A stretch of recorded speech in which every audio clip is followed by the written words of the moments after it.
आज म चाहिँ यो दुधिरमाडु खोला भन्ने ठाउँमा छु। हाम्रो श्री खाबर जगन्नाथको धरोहर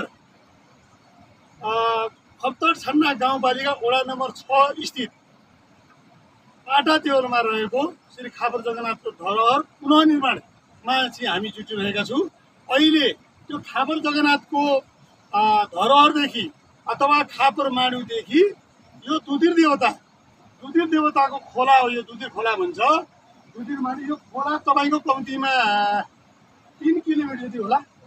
3 किलोमिटर दूरीमा रहेको छ। यो खोला देखिरहनु भएको छ माथि बाबु। यो खोला भने चाहिँ खप्तडबाट बग्ने यो खोला हो। अनि यहाँ नजिकै हाम्रो यो तलतिर म अहिले एकैछिनपछि हजुरहरूलाई त्यो पनि देखाउने छु। दुधिर देवताको दर्शन म गरेर देखाउने छु।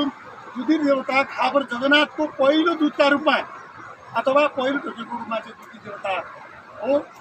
त्यो भावनाले यो खाबर जगन्नाथको पुनर्निर्माण पश्चात यो ढुङ्गाहरू जग हाल्नलाई ढुङ्गा चाहिने भावनाले हाम्रो गाउँले दाजुभाइहरू चाहिँ यो खाबर जगन्नाथको धरोहर बनाउनको लागि ढुङ्गा खोलामा आउनु पर्ने छ। अहिले 3 जग्गा ढुङ्गा यहाँ तयारीमा छ। उहाँहरू चाहिँ अस्ति आज 5-6 दिनदेखि ठुलो मेहनत गरिरहनु भएको छ।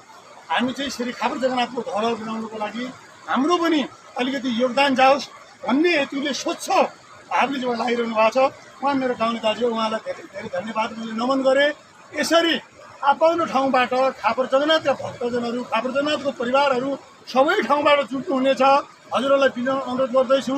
म आज साँझ चाहिँ स्क्यान पनि खाबर जगन्नाथको QR पनि पठाउने छु। त्यहीमा सहयोग गरिदिनु होला भन्दै अहिलेलाई पुनः एकचोटि म मन्दिरको दर्शन गरेर त्यो मन्दिरको चाहिँ तस्बिर पनि हजुरहरू कहाँ राख्नेछु दुधिर देवताको।